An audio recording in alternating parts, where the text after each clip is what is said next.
But one thing that I found out, there are actually only three players, main players yan. Yung mga korap na politiko, yung mga korap na mga bureaucrats, and we're talking about infra, ibig sabihin mga korap na DPWH officials, at yung mga korap din ng mga contractors. Lahat sila korap dyan. Lahat.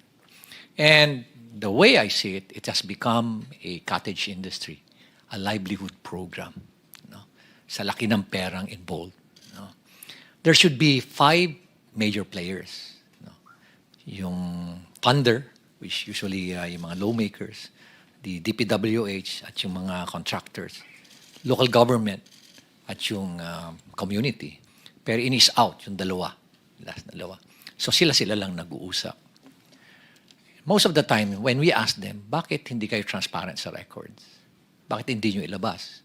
Ang lagi nilang sinasagot is, paano kung i-alter nila? Paano kung baguhin at sirahin kami sa social media? So, ibig sabihin, anong mechanism? And that's the reason why we're pursuing this, itong transparency and accountability mechanism. And na-introduce nga itong blockchain sa amin. So, pag in-introduce mo, sinabi mo na sa mga official na yan na, o bakit hindi nyo i-blockchain? Wala na silang rason. Kasi very weak yung kanilang alibay. Nasabihin na, hindi namin gagawin yan kasi baka nakawin. O kaya baka i-alter kasi sirain pa kami. So, it's a very weak alibi, pero may rason pa rin sila. May lusot sila.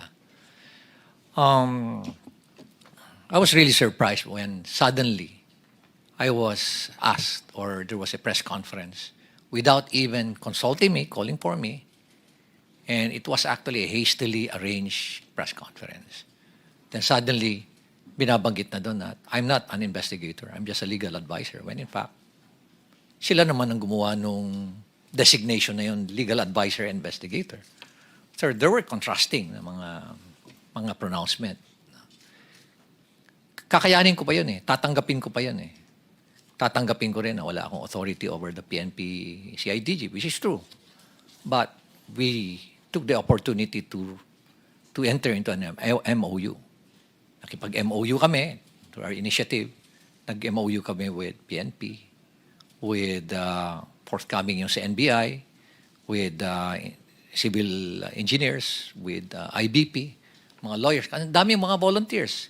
Even with structural engineers. Meron din with watch group with M4GG. Para at least everybody, it's a whole of the nation approach.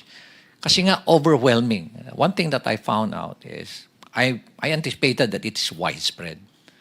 But the level, the depth, and the magnitude is really overwhelming. That hindi mo kakayanin ng 1 taon, 2 taon to investigate because it's in thousands of cases. Sabi ko nga, it became a cottage industry.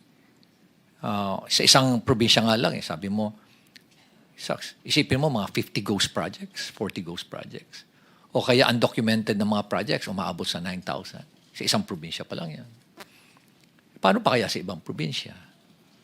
At ang isang ng mga nakikita namin doon is, why is it na ang lumalabas sa NEP for a particular district, 1-point-something million lang ang hinihingi mo. I have the records. Or 2.5 lang sa president's budget. Then suddenly, pagkalabas dun sa GA, bakit umabot na ng mga 21 billion?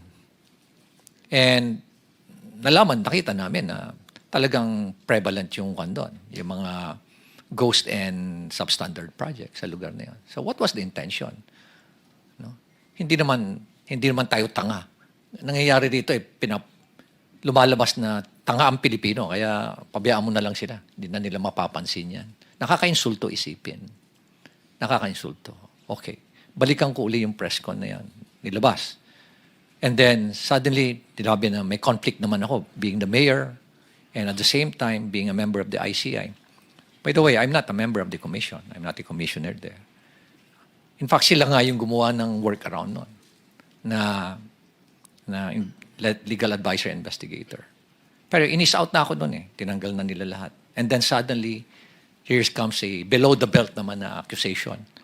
Na ay dahil merong project si Diskaya doon at maanomalyang tennis court. Ay, sobra na yan. Yun na hindi ko matake. Di ba? Parang pinapalabas mo pa na korap ako. Ay, yan na. Mag-aaway na tayo dyan. Ano? Sa unang-una, sabihin ko nga, kung bulok ba ako, lalabanan ko yung mga very powerful na tao tao dyan. Di ba? You have to make sure that you have the moral ascendancy bago mo labanan yung mga tao. Otherwise, masisira ka din. So nonetheless, I think I struck a nerve. No? I don't like to, expound further. Basta I believe I struck a nerve or several nerves na they panic at kaya ganun ngayon nangyari. So I would like to end yung aking experience dyan sa ICI. But one thing that I can say is that there's no transparency. There's no transparency whatsoever. Nakita namin yan ni Secretary Vince. Tinago lahat. No? And they are just so comfortable doing it. They're not afraid. Imagine, hindi man lang nila naisip na paano ang taong bayan. Nakakainsulto pa. At ito nga, lately nga, sinabi pa na yung involved na congressman dyan, si Saldico, he did not abandon it. It was a sacrifice. My God! Nagdakaw ka ng bayan, kasi sasabihin mo, it was a sacrifice on your part. And it's not an abandonment. Ganyan na ba kababa yung standard natin sa Kongreso, Mr. Chair? Ganyan na ba tayo kawalang hiya ngayon? Manhid, di ba? Napaka callousness, hypocrisy. At nakaka-insulto sa mentalidad natin Pilipino. So from there, Mr. Chair, please allow me to read my position paper on why we're pursuing this blockchain initiative. Go ahead.